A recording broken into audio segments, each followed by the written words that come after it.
Alors, histoire de gagner du temps, puisque ça n'est que, je le rappelle, qu'une présentation rapide de la construction d'un dashboard, ce n'est pas un tuto complet ou un cours sur le sujet, ça c'est une autre histoire, ça viendra peut-être, mais ça n'est pas le propos. Le propos est de vous montrer un exemple d'exploitation du plugin JSON Dashboard Info dans un contexte React. Alors, contexte React simplifié, puisque je ne suis pas passé par du NPM et de l'installation de toute la compilation qui va derrière. Ce n'est pas forcément la meilleure pratique, évidemment, mais ça permet évidemment déjà de se rendre compte un petit peu de la chose. Alors, histoire de mettre en place, j'ai créé déjà quelques fichiers pour gagner un petit peu du temps pour moi dans cette vidéo. Ne pas hésiter, si vous voulez reconstituer, évidemment, à mettre en pause. La premier fichier est donc le fichier index.html qui sera donc qui va donc charger l'ensemble des éléments, relativement classique pour un non pas Bootstrap justement, mais pour un projet React, c'est-à-dire que le fichier index ne contient rien si ce n'est quelques références à des fichiers externes.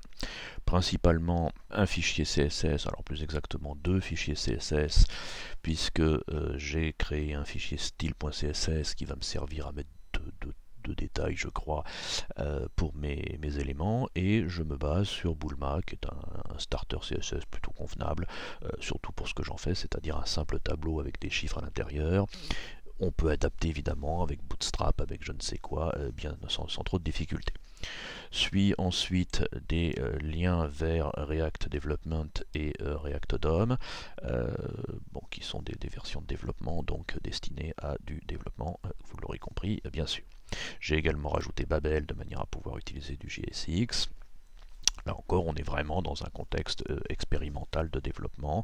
Vient ensuite un fichier data, je vais y revenir. Le fichier data, par convention personnelle, va me contenir mes données, principalement les données, les adresses des différents sites qui sont surveillés par mon plugin en question. Je vais y revenir juste après. Et puis le app.jsx qui contiendra évidemment le code. J'ai en dessous une div ID app qui sera effectivement le réceptacle des composants que nous allons créer. Un petit tour sur le fichier style.css, juste parce que j'ai une classe floue qui va me permettre de flouter un certain nombre d'éléments, principalement les noms et les adresses des sites, de manière à ce qu'elles ne soient pas visibles. Après tout, la CSS le fait très bien, autant le faire automatiquement. Et puis comme j'affiche des images, je dimensionne les images. Bon, je suis très basique, j'ai pas mis de classe, hein, ne nous embêtons pas avec ça. Le fichier data, je le présente évidemment très vite. Ça n'est que la définition d'un tableau de site que j'ai donc créé, appelé site, et qui va contenir la liste de tous les fichiers que vous voulez évidemment intégrer, de tous les sites WordPress que vous voulez intégrer dans votre tableau de bord. Alors évidemment, j'ai mis des fausses clés, j'ai redéfini en dessous le vrai tableau avec un peu plus d'informations pour que ce soit un petit peu plus vivant pour la vidéo, mais globalement, j'ai copié-collé dans la vidéo précédente l'adresse de ce JSON DI-API-V1 suivi de la clé, et puis je l'ai fait pareil pour richardcarlier.com et tous les autres avec chacun leur clé bien entendu. Donc, je ne reviendrai pas sur ce fichier, je l'ai externalisé pour des raisons de confidentialité, mais c'est un simple tableau d'URL, bien entendu. Pour la mise en place, pas grand chose, si ce n'est que vous voyez que j'ai mis au-dessus le fichier, le résultat, et que nous allons nous lancer dans le app.jsx. Alors le app.jsx va donc, je ne vais pas hésiter à faire un peu de copier-coller d'ailleurs, tiens j'y pense. Hop. Alors on va déjà nous définir un composant React, ici, de base. Alors de base, mais qui doit quand même intégrer un render, bien entendu. Sinon, il va pas aimer. Comme ceci.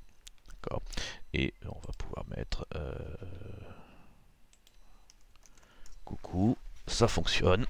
C'est pour l'instant pas très propre, mais ça fonctionne. Alors mon tableau va évidemment évoluer. Vous voyez qu'il y a bien marqué coucou en haut, donc la mise en place se fait. J'ai donc un arrêt de data. Le but du jeu va être effectivement de lancer tout un tas de requêtes vers mes différents serveurs et de pouvoir après justement alimenter ce tableau, c'est-à-dire remplir ce tableau avec les différents éléments et donc constituer notre tableau. Alors la première chose qu'on va avoir à faire va être effectivement de mettre en place, alors je vais le mettre sous le constructeur ici, le component demand qui va nous permettre de se déclencher quand notre composant sera monté et qui va se contenter de faire une boucle for each sur chacun des sites qui sont dans la table. Et pour chacun des sites qui sont dans la table, eh bien, je vais ajouter les datas à mon state, c'est-à-dire pouvoir effectivement alimenter mon tableau de données et donc régénérer le render en conséquence. Alors pour ça, j'ai créé une fonction que j'appelle addData, qu'il faut évidemment définir ici. Donc la fonction, je vais zoomer sur les deux en même temps. Donc qu'est-ce qui va se passer dans le demand? Eh bien, il va faire donc la boucle for each pour chacun des éléments du tableau site. Je passe ici par une API URL où j'aurais pu utiliser le element directement d'ailleurs. Allez, on va couper au montage. Hop, hop. Voilà. Je vais pouvoir donc justement aller chercher chaque élément et dès que j'ai la réponse au format JSON, je l'envoie à ma fonction addData. Cette fonction addData, qu'est-ce qu'elle va faire? Eh bien, elle va récupérer les données récupérées du site et l'URL qui a demandé les données. Alors, cette URL, par définition, devrait être unique dans mon tableau. Je vais donc la récupérer comme identifiant de chacun des sites, puisque vous le savez peut-être pour ceux qui en font, React a besoin d'identifiants pour chacun des lignes de mon tableau, chacun des composants de mon tableau dans ma boucle. Donc je vais pouvoir justement rajouter cette clé automatiquement.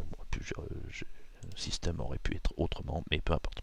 Ensuite, eh bien, je fusionne les données de ce site à mon tableau de state et je mets à jour mon tableau de state par rapport à ça. Une des méthodes plutôt intéressantes quand on veut rafraîchir des datas dans un React. Ensuite, ne reste plus qu'à travailler le render, c'est-à-dire d'envisager déjà une petite boucle. Alors pour une petite boucle relativement simple, on va déjà commencer par faire les choses salement, puis après on va les faire proprement, bien entendu, on va affiner un petit peu, mais déjà, oula, si j'arrive à zoomer avec la bonne touche, donc là, qu'est-ce que je vais faire? Sans trop de surprise, hop là, j'ai copié-collé un truc, mais c'est pas le bon, voilà, je veux donc copier-coller, voilà. Pour l'instant, il ne se passe pas grand chose. Je pense pas que je sois bon là pour l'instant.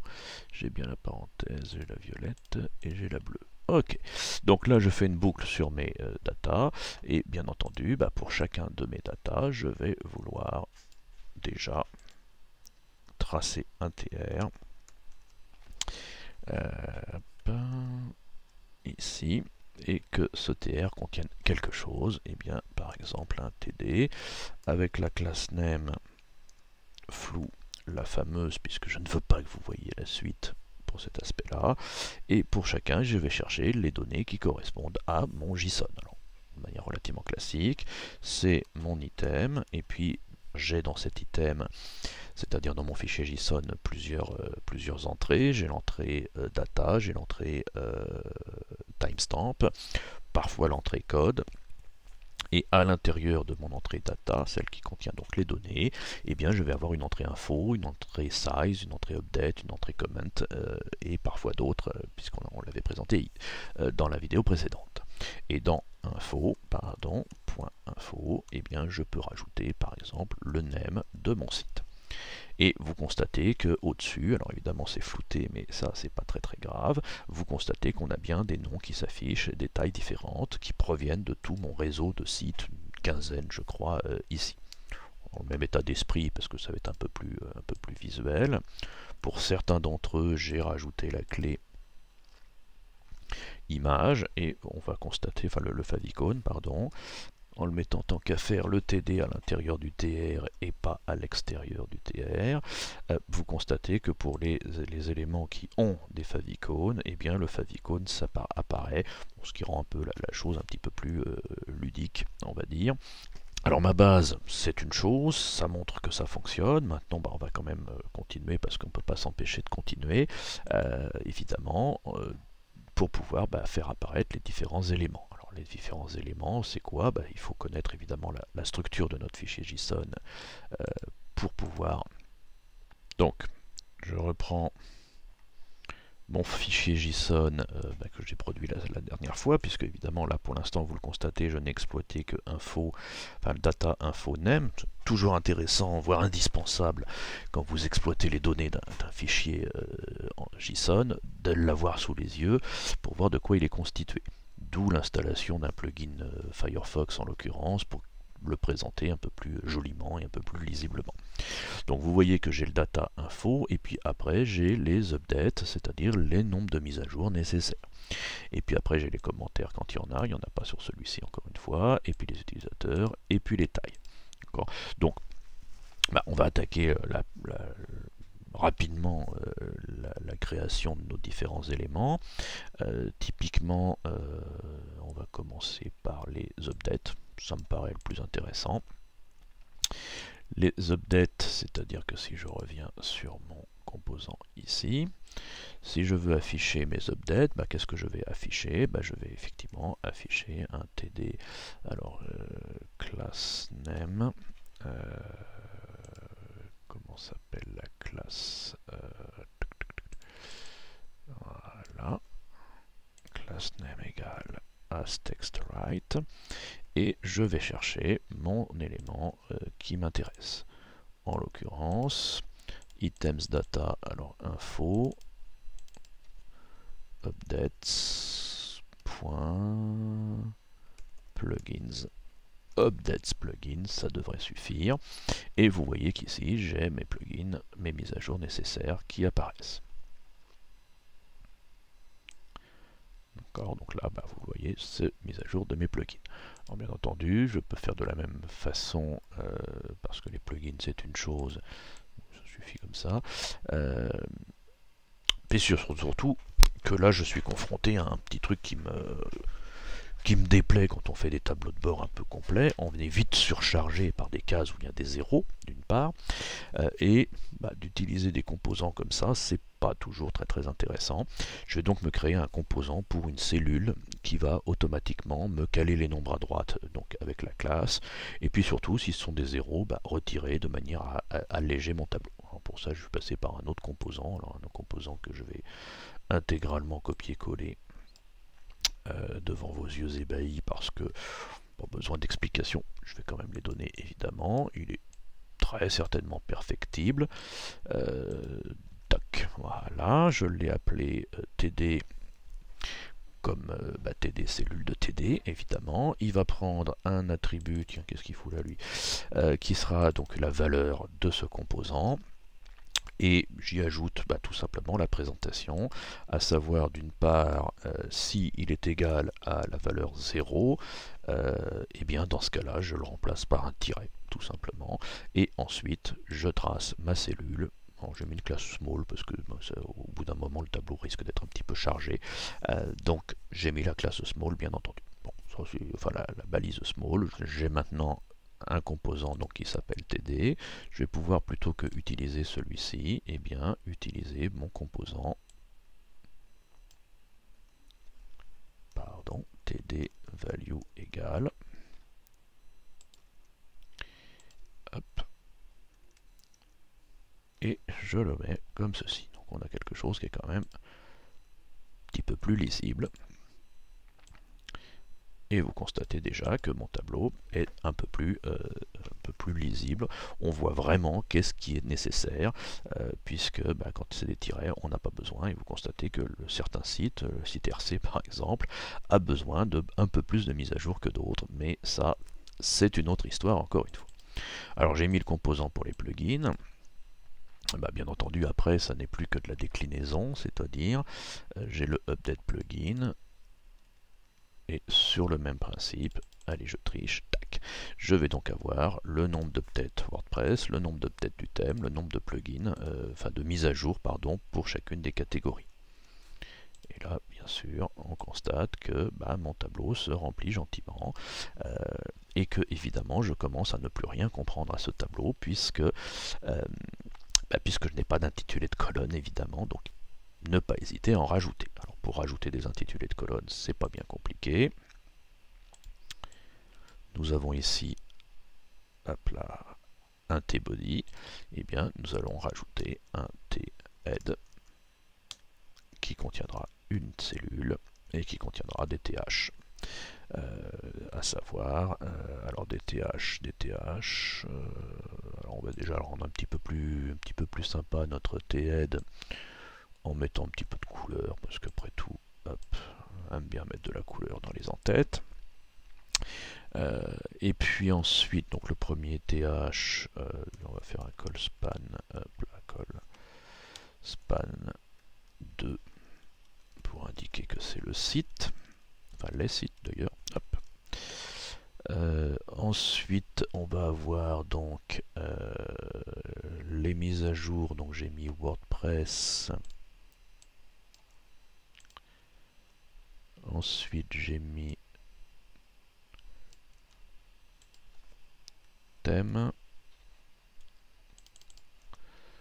plugin et les traductions, les internationalisations. Et là, typiquement, mon tableau, vous voyez déjà, il est un peu plus sympathique et il se constitue automatiquement. Donc là, il va chercher, je rappelle le principe, il va chercher des données sur tous les WordPress que j'ai mis dans le stock et me donne un petit peu l'état de santé de chacun d'entre eux sur les mises à jour en tout cas. Bon, j'ai simplifié un peu, évidemment. On pourrait rajouter une colonne pour indiquer à quoi ça correspond. On va peut-être le faire dans un deuxième temps. Mais déjà, on va continuer, puisque nous avons d'autres informations à mettre. Typiquement, j'ai mis les updates. On va mettre les tailles, après tout. Alors, selon rigoureusement le même principe, puisque, si je reviens sur mon tableau ici, donc j'ai fait les updates. J'ai dit qu'on mettait les tailles après, on va mettre les tailles après. Vous voyez que les tailles ont un tableau size, une entrée size de mon info, de mon data, pardon, je vais y arriver, et à l'intérieur, upload, et puis des tailles exprimées de deux façons. On retiendra le human, évidemment. Et selon un principe habituel, on copie-colle les différentes valeurs et vous constatez qu'on a rigoureusement la structure, c'est-à-dire le size upload human, le size theme human, etc. Ce qui nous donne un tableau effectivement avec les valeurs synthétiques de mes différents sites. Manque les entêtes qui vont avec. Les entêtes qui vont avec, bien entendu, je les ai mis upload theme plugin database, upload theme plugin database, et on rajoute les entêtes, et là tout de suite on se rend bien compte de ce qui se passe. Continuons avec mes commentaires. Alors les commentaires, même principe, là encore, je n'invente rien, est-ce que je peux mettre les deux? Ouais, il y a un moment ça va te faire un peu petit, mais bon, alors limite ce que je peux faire, c'est réduire ici, et là. Ouais, bon, c'est pas terrible. Alors les commentaires, on a quoi? Vous voyez que j'ai les commentaires waiting avec les count et les last date. Alors, je les copie-colle parce que selon le même principe, pour chaque commentaire, vous constatez qu'on aurait la valeur comment, la valeur approved et la valeur count.